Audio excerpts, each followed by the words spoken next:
A paz do Senhor, meus amados e queridos irmãos. Aqui quem vos fala novamente é o pastor Heber Ramos e nós estamos aqui para poder dar uma instrução para a próxima lição. Pela graça de Deus, nós já estamos na lição número 4.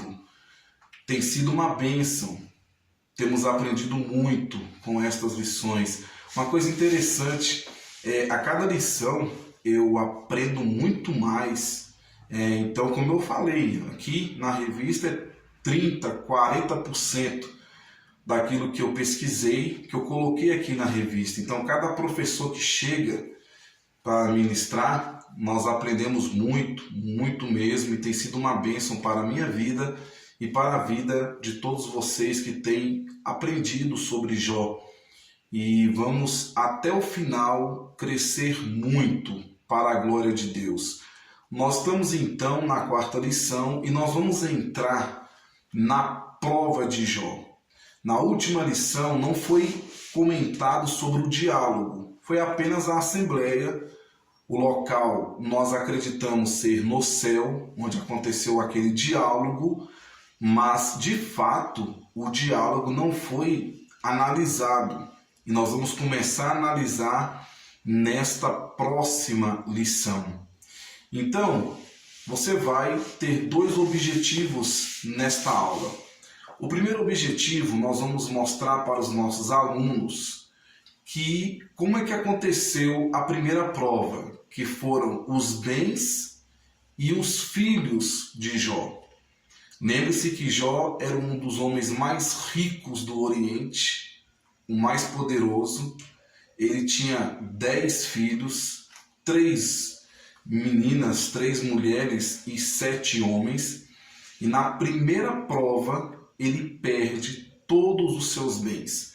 Então nós vamos mostrar como que aconteceu estas perdas, como que foi o ataque dos sabeus, dos caldeus, o raio que caiu do céu, o fogo do céu para destruir as 7.000 ovelhas, e depois o mais triste, onde um redemoinho vem e derruba a casa onde estavam os filhos de Jó e todos morrem. Então, a primeira parte da lição nós vamos analisar ponto a ponto. E a segunda parte da aula é mostrar como foi a reação de Jó. Como que Jó reagiu diante de tudo isso.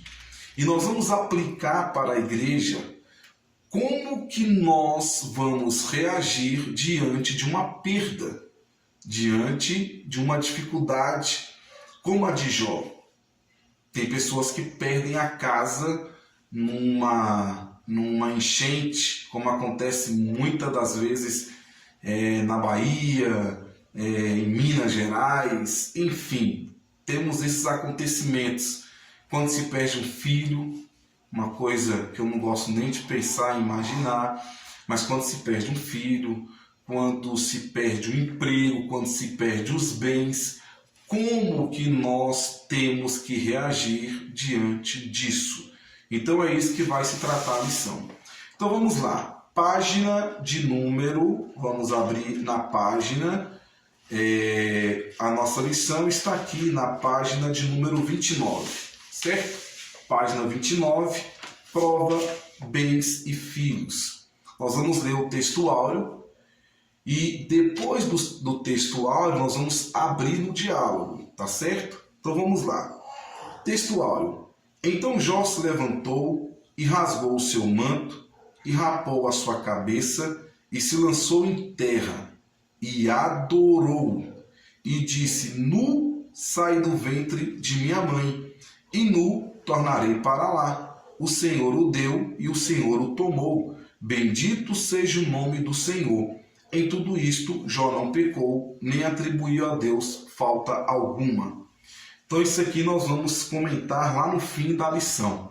Mas você vai abrir a palavra de Deus em Jó. Nós vamos abrir em Jó, no capítulo 1, e nós vamos ler do versículo 6 ao versículo de número 12, que diz assim: E vindo um dia em que os filhos de Deus vieram apresentar-se perante o Senhor, veio também Satanás entre eles. Isso foi objeto de estudo da última lição, o diálogo, a lição número 3. E o versículo 7 diz: Então o Senhor disse a Satanás: De onde vens? E Satanás respondeu ao Senhor e disse: De rodear a terra e passear por ela. E disse o Senhor a Satanás: Observastes tu, meu servo Jó? Porque ninguém é na terra semelhante a ele, homem sincero e reto, temente a Deus e desviante-se do mal. Então respondeu Satanás ao Senhor e disse: Porventura teme a Jó, Deus debalde? Porventura não cercaste tu de bens a ele e a sua casa, e tudo quanto tem? A obra de suas mãos abençoastes, e o seu gado está aumentando na terra. Mas estende a tua mão e toca-lhe em tudo quanto tem, e verás se não blasfemar de ti na tua face. E disse o Senhor a Satanás: Eis que tudo quanto tem está na tua mão, somente contra ele não estendes a tua mão. E Satanás saiu da presença do Senhor. Então fale para o seu aluno que houve uma autorização. Deus permitiu que Satanás agisse e que tocasse em tudo, porque o diabo cínico como é, ele vem com duas acusações. Primeiro, que Jó é interesseiro, que Jó só serve a Deus para ganhar as coisas. E segundo, que Deus, ele subornou Jó, né? Então você subornou Jó, você dá tudo para ele e você fala para ele: então você vai ter que me servir. E nós vemos que nada disso aconteceu. Então mostre para o seu aluno que houve uma autorização. Deus permitiu para mostrar ao diabo que existe sim homem na terra que é íntegro, que é reto, que é honesto, que é semelhante, que se desvia do mal e que teme a Deus. Então houve uma autorização. Eu comecei a lição falando até de Manassés. Se você ler a lição com calma, você vai ver que eu começo falando sobre Manassés. Qual é a minha intenção? Porque se fosse Manassés, nós diríamos: com certeza mereceu mesmo. Era um cidadão mau, perverso, pediu perdão, pediu, mas o que ele fez tão errado? Então ele mereceu passar por isso. Mas Manassés, nós vemos que foi um dos homens mais ímpios que a Bíblia descreve. E ele não sofreu como Jó sofreu. Então, quando nós pensamos em Jó, a primeira pergunta é: por que Deus permitiu? Por que Deus fez isso com Jó? Nós vamos entender que tudo há um propósito. Tudo tem um propósito. Nós vamos explicar isso ao longo de todo esse trimestre. Então, o primeiro ponto é você dizer para o seu aluno: houve uma autorização. Não é que Satanás tem direito e poder de tocar na minha vida. Não. Ele só toca porque Deus permite. Então, se Deus permitiu, assim, então ele vai fazer. E aqui, então, na lição, nós vamos ver, no ponto 2, que houve um sofrimento devastador. Ponto 2 fala, na página 30, Satanás recebe permissão para fazer o que quiser com todos os bens de Jó. Então Jó, ele era um homem muito rico, muito rico. Então, o que Jó tinha? O que Jó tinha? O versículo 1 fala, versículo 1 de Jó, versículo 1, não, capítulo 1, fala o que Jó tinha. Jó, ele tinha 7.000 ovelhas, 3.000 camelos, 500 juntas de bois, 500 jumentas e também muitíssima gente ao seu serviço. De maneira que esse homem era o maior do que os de todos os do Oriente. Você tem que valorizar essa riqueza. Não é apenas ter camelos, 3.000 camelos, não é ter bois. Ele tinha 500 juntas de bois, então ele tinha 1.000 bois. Não é somente ter esses animais, é mostrar que ele era riquíssimo, porque camelo significa transporte. Então ele transportava mercadorias nos camelos. Ovelha, ele tinha como se fosse uma fábrica de tecido. Então ele tinha uma riqueza muito grande.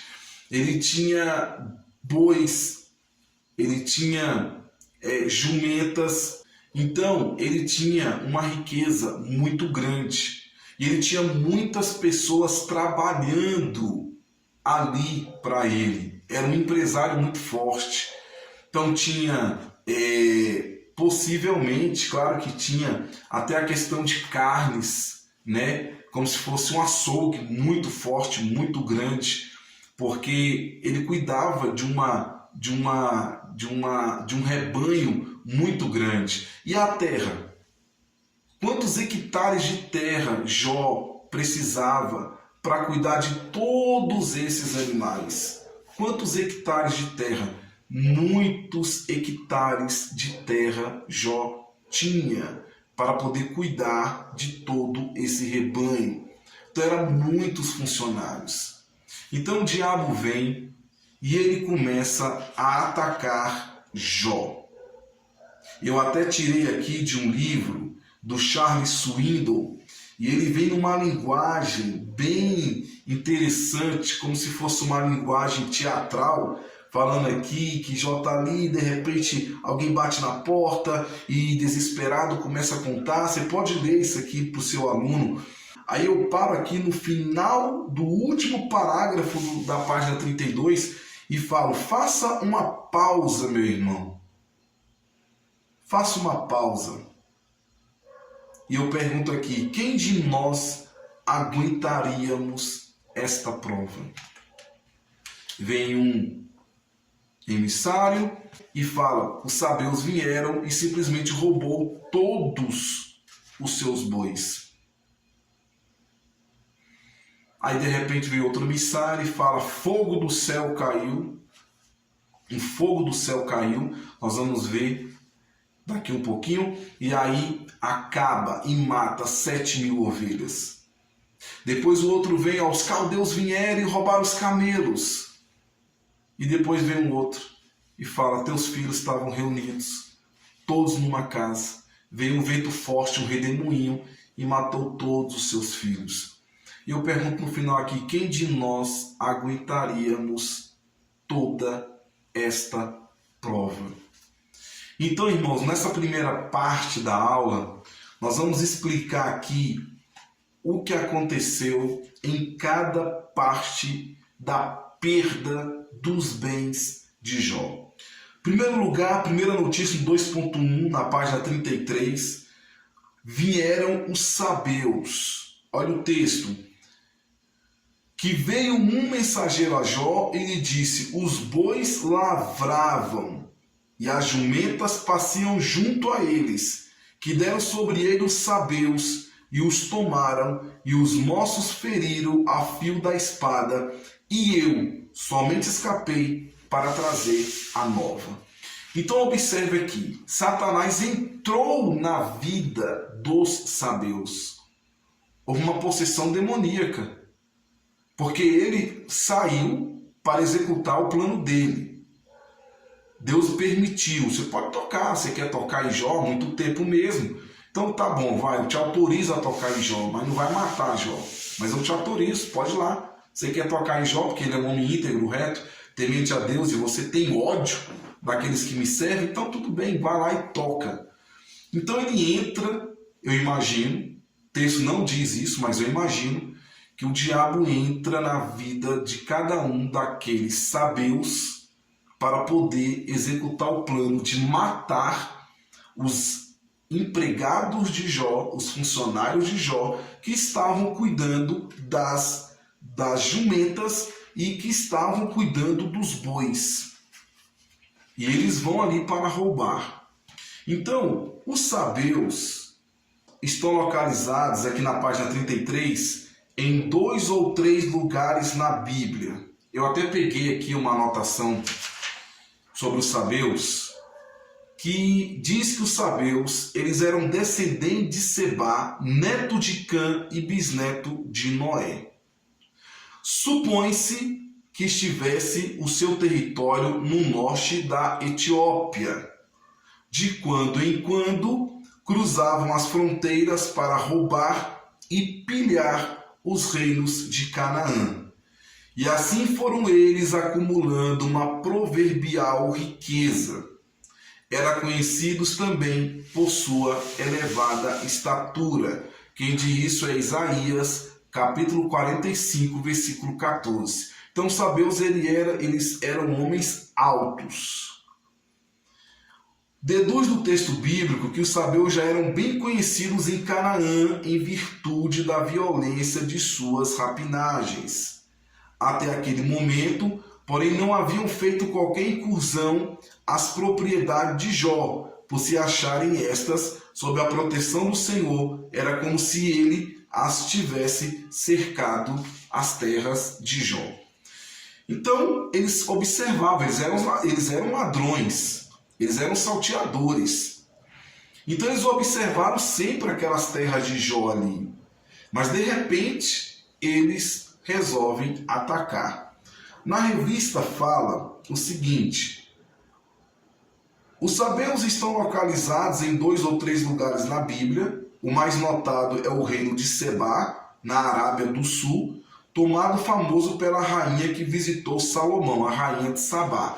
Mas esse acontecimento de sabeus é bem antes o acontecimento ali onde envolve Salomão, a rainha de Sabá, aquela coisa toda. Então, o que acontece aqui? Os sabeus, eles foram tomados por uma possessão maligna, por assim dizer, e resolveram então entrar ali e matar os empregados de Jó para tomar todos os bois, 1000 juntas, 500 juntas de bois, que se totaliza aí 1000 bois. Então imagina, houve um confronto. Não foi assim, eu vim tomar os bois de Jó. Eles amavam Jó. Os funcionários de Jó eram bem tratados. Lembre-se, Jó era um homem íntegro, reto, temente a Deus e que se desviava do mal. Os funcionários de Jó eram bem tratados. Jó tratava todos bem, pagava bem, era honesto com cada um deles. Então houve um confronto. E aí nesse confronto, muitas mortes. Muitas mortes. A Bíblia não diz quantos empregados morreram aqui, mas houve muitas mortes. Então os sabeus vão ali e conseguem roubar todos os bois e conseguem roubar todas as jumentas de Jó. E aí eu termino aqui. Então as 500 juntas de bois e as 500 jumentas que são descritas em Jó já não existem mais. Os sabeus tomaram, ou seja, roubaram, e os moços de Jó que cuidavam desse rebanho foram mortos, sobrando quem? Apenas um. E esse que sobra é que corre até Jó e dá a notícia. Aí depois, no 2.2, vem a segunda notícia. Fogo de Deus caiu do céu. Quando se fala que fogo de Deus caiu do céu, é no sentido de dizer que foi um relâmpago, um raio caiu do céu. Mas, pastor Heber, quem mandou o raio do céu? Foi Deus? Não, foi o diabo. Quem está agindo é o diabo. Mas lembre-se que Deus permitiu. Você lembra que Deus permitiu? Então Deus permitiu. Então ele permitiu que Satanás pudesse mandar um raio que caiu do céu. Esse fenômeno é chamado de linguagem fenomenológica. Fenomenológica. Não é que o fogo caiu do céu. Não, foi um raio que caiu do céu. E na revista eu até explico aqui, tirado de um livro, que é possível que um raio caia do céu, atinja uma parte da grama e aí, pegando numa ovelha, consegue matar todas as outras. Então ele matou 7.000 ovelhas. Uma observação importante aqui. Ovelha era o animal colocada no sacrifício. O que se colocava no sacrifício era uma ovelha. E a ira do diabo era tão grande quanto a isso, que ele resolve matar as ovelhas queimadas. Interessante isso, não é só uma observaçãozinha, porque ele sempre teve ódio, sempre teve raiva de sacrifício, de holocausto oferecido a Deus. Então era como se ele fosse assim, vai ser tudo oferecido a mim. E ele mata queimada todas aquelas ovelhas. Então, essa é a segunda perda de Jó. Um raio cai do céu e mata 7.000 ovelhas. Eu lembro, irmãos, que uma vez um raio caiu na casa do meu pai. Meu pai tinha saído para cortar o cabelo e um raio caiu e aí destruiu a sala, o quarto e a cozinha. É algo muito forte, é algo devastador mesmo. E aí, então esse raio cai e consegue matar ali as 7.000 ovelhas. Então, fogo de Deus, aqui no segundo parágrafo, na página 34, fogo de Deus era a forma poética para descrever um relâmpago. Nesse caso, ele precisou ser extremamente poderoso para matar 7.000 ovelhas. Então, um relâmpago cai do céu e mata 7.000 ovelhas. Então, primeiro, foram os sabeus. Roubaram o que, pastor Heber? Roubaram os bois e as jumentas. Segundo, emissário vem e traz a notícia de que um raio caiu do céu, fogo de Deus caiu do céu e matou aí as 7.000 ovelhas. Olha o texto, Jó 1,16. Estando este ainda falando, ou seja, o primeiro mensageiro vem falando da primeira perda, logo em seguida veio outro e disse: fogo de Deus caiu do céu e queimou as ovelhas e os moços e os consumiu, e só eu escapei para te trazer a nova. Então Jó recebe o segundo baque. O primeiro baque foi terrível, veio o segundo baque.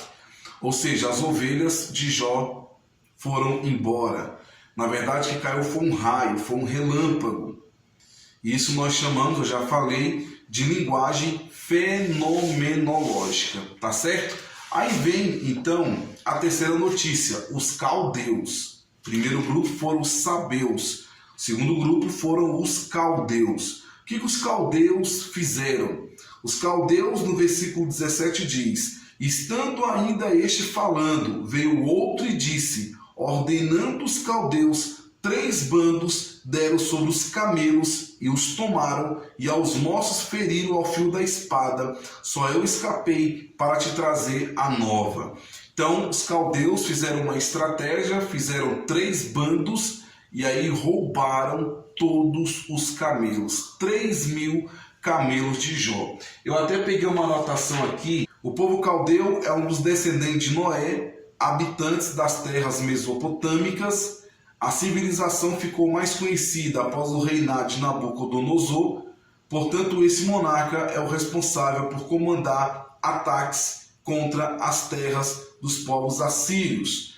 Os caldeus correspondem a um dos povos da antiguidade, que ocuparam a região sul da Mesopotâmia, conhecido como Caldeia, local que atualmente é o território onde estão localizados o Iraque, Síria e Turquia. Então é apenas um acréscimo à informação dos caldeus. Quem eram os caldeus, meus amados irmãos? Não apenas ladrões como os sabeus. Estou na página 34, tá? Não apenas ladrões como os sabeus, mas experimentado na guerra, como está implícito por eles, coloca a ordem em 3 bandos.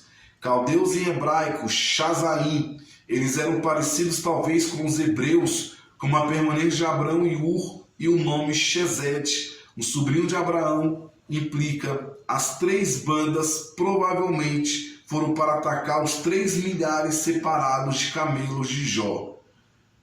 Então, os camelos estavam espalhados, eles pegaram 3 bandos e aí pegaram todos os 3.000 camelos de Jó. Bois, jumentas, ovelhas e agora os camelos.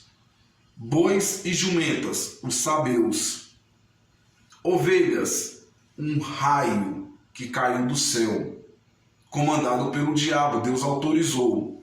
E agora os caldeus leva os 3.000 camelos. Até aqui, você pode mostrar para o seu aluno, é uma perda grande? É uma perda grande. É um prejuízo enorme? Sim, é um prejuízo enorme. Mas dá para se recuperar, né?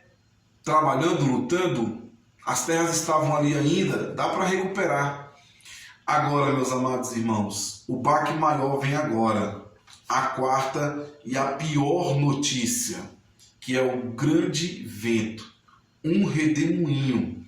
Versículo 18 e 19 de Jó 1.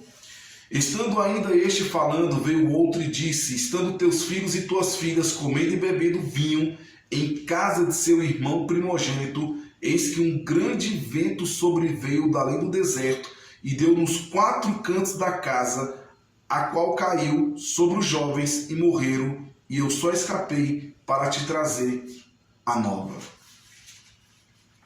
Irmãos, para e pensa aí um pouquinho. Estamos falando de 10 filhos de Jó. Estamos falando de 3 filhas e 7 filhos. 10 filhos de Jó.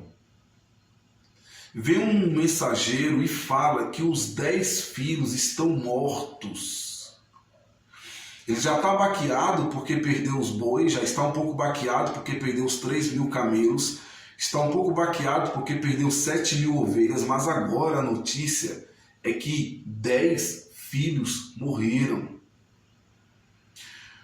Um pastor da nossa igreja, ele disse para mim que não tem como explicar a morte de um filho. E ele falou para mim: pastor Heber, já perdi mãe, já perdi pai, já perdi irmãos, mas filho, eu não consigo expressar, explicar o que é perder um filho. Eu não gosto nem de imaginar, irmãos. Jó perdeu 10 filhos de uma única vez. 10 filhos de uma única vez. E aí, meus queridos, penúltimo parágrafo da página 35, o último mensageiro trouxe a pior notícia. Desta vez o ataque vem do deserto, do que parece ser um tornado.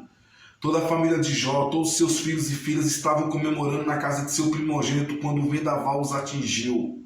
A imagem da casa do primogênito sendo atingida de todos os 4 lados cria imediatamente uma imagem de Jó em sua casa, tendo agora recebido o seu quarto, o mais terrível golpe. E aí você vai mostrar isso para os seus alunos, que foi uma perda muito grande. A primeira prova, bens e filhos, foi algo muito terrível, devastador. Jó, porém, perdeu todos os seus filhos amados numa tempestade, saída do nada, sem razão aparente. E aí, nós temos aqui o término do tópico 2. E aí você vai agora falar qual foi a reação de Jó, qual seria a nossa reação. O que nós faríamos? Nós aguentaríamos passar por isso? Qual foi a reação de Jó? Esmurrar o céu, xingar Deus, brigar com todo mundo? Qual foi a reação de Jó? Versículo 20 e 22. Então Jó se levantou e rasgou seu manto e rapou a sua cabeça e se lançou em terra e adorou. Você vai guardar essa palavrinha aí. Ele adorou. Ele adorou a Deus por tudo que estava acontecendo na vida dele. Ele adora. Ele adora a Deus. Ele adorou e disse: nu saí do ventre de minha mãe e nu tornarei para lá. O Senhor o deu, o Senhor o tomou. Bendito seja o nome do Senhor. Em tudo isto, Jó não pecou, nem atribuiu a Deus falta alguma. Ele adorou a Deus. Esta foi a reação de Jó, eu coloquei aqui, ó. Esta foi a reação de Jó. Glória a Deus por esse homem. Satanás perdeu mais uma, quebrou a cara. Jó disse exatamente o que Satanás previu, que ele não diria. Em Jó 1:11, Satanás zomba e diz que se Jó perdesse tudo, ele blasfemaria na face de Deus. Mas Jó faz uma reação inacreditável. Seu primeiro pensamento foi adoração. A única pessoa que está perdida, que está indignada, que está lançando maldições é Satanás. Ele ficou com ódio de tudo, detestou a reação de Jó, mas Jó adora a Deus.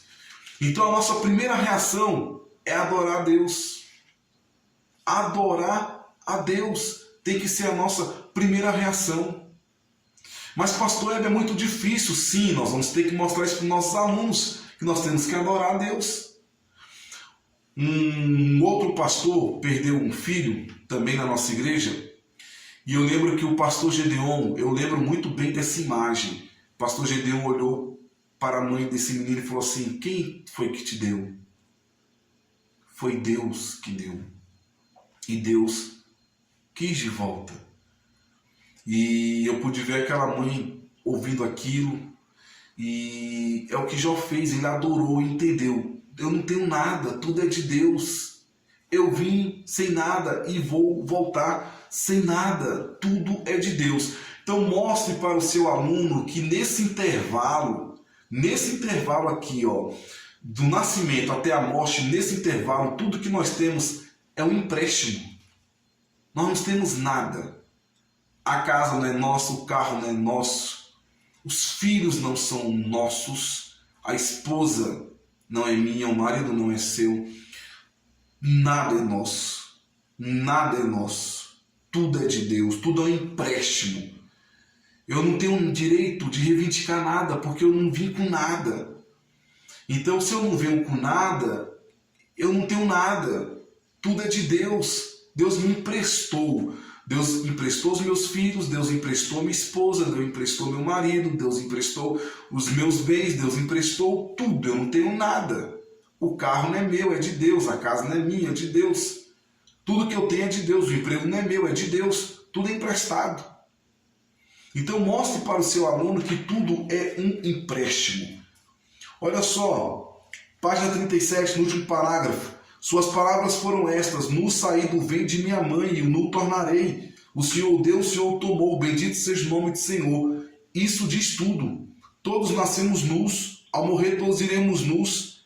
Enquanto somos preparados para o sepultamento, nada temos ao nascer, nada temos ao partir. Tudo que possuímos nesse intervalo nos é dado pelo doador da vida. Tudo é nosso, nada é nosso, tudo é doado pelo doador da vida. Tudo que temos são ossos envoltos em pele, órgãos, nervos e músculos, junto com uma alma pela qual devemos prestar contas a Deus. Então nós não temos absolutamente nada. E aí mostre para o seu aluno, leia esse parágrafo aqui, o último, na página 37. Entenda isso muito bem. Entenda enquanto passeia por sua casa e vê todos os seus pertences. Entenda quando abre a porta e entra em seu carro através do volante. Tudo é por empréstimo. Cada pequena coisa. Entenda quando o seu negócio fracassa, ele também é um empréstimo. Quando o preço das ações sobe, todo lucro é um empréstimo. Tudo o que acontece, vida financeira, vida pessoal, conjugal, tudo era um empréstimo. Então, Deus levou a esposa. Era um empréstimo. Mas eu perdi o meu marido, pastor, na Covid-19. Era emprestado, minha irmã. Eu perdi meu filho. Era um empréstimo. Não era seu. Deus emprestou para você. E é a hora que Ele quis trazer de volta. Essa revista aqui, ó, é claro, é só um exemplo aqui bem inferior, bem pequeno, mas eu empresto essa revista para alguém. Na hora que eu quiser pegar de volta, eu posso pegar, porque eu não dei, eu emprestei. Então eu posso pegar de volta. Então tudo é um empréstimo. Outro parágrafo aqui. Sem saber, Jó está dizendo: posso afirmar a você, Lúcifer, nunca me prendi a essas coisas.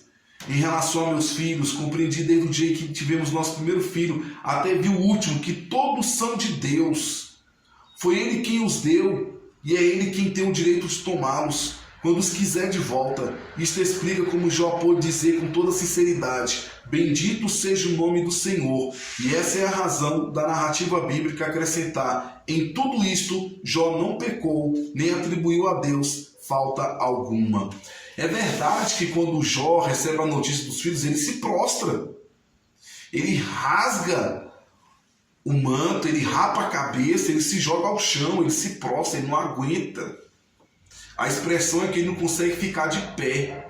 Ele cai. Ele se prostra, ele cai no chão. Mas ele para em si, fecha o olho, pensa e fala: mas não é meu. Tudo é de Deus. Nu saí do ventre de minha mãe e nu tornarei para lá. O Senhor o deu, o Senhor o tomou. Bendito seja o nome do Senhor. Então, meus amados irmãos, Jó nunca se considerou o único proprietário. Jó não teve problema em devolver a propriedade de Deus. Quando você compreende que tudo que tem é por empréstimo, fica mais fácil, fica mais preparado para devolver quando o dono quer as coisas de volta. É uma lição dura, irmãos. Não é uma lição fácil. É uma lição dura. Você vai mostrar para o seu aluno que não é fácil esta lição. Você vai falar: meu querido, você pode perder o que você tem. Na hora que Deus quiser pegar, Deus vai pegar, porque tudo pertence a Ele. E o que você tem que fazer se você perder? Adorar a Deus. Não tem esse negócio: eu não aceito. Não, irmãos. Eu não tenho autoridade para isso. Eu não tenho poder para isso. Eu não aceito isto. Negativo. É difícil, é muito difícil. Mas vamos aprender como Jó. Vamos aprender como Jó. Eu não tenho nada, tudo é teu. E você vai para a conclusão. Creio que esta seja a verdadeira adoração. É bem verdade que Jó está em outro patamar. Mas ao findar toda essa revista, nós não seremos os mesmos. Pois Deus estará ministrando em nossos corações, mexendo em nossas emoções e nas nossas estruturas. O primeiro teste Jó já passou. Não sei como que está a sua vida, quais são as lutas que tens enfrentado, mas permanece firme. Lembre-se dessas palavras que Paulo escreveu aos irmãos de Corinto. Não sobreveio a vocês tentação que não fosse comum aos homens. E Deus é fiel. Ele não permitirá que vocês sejam tentados além do que podem suportar. Mas quando forem tentados, Ele mesmo providenciará um escape para que o possam suportar. Aguente firme. Fala para o seu aluno: aguente firme. Nós não sabemos quais são os problemas que os nossos alunos estão enfrentando. Então nós temos que olhar para eles e falar: aguente firme. Deus tomou? Adore. Adore a Deus. Esta é a verdadeira adoração.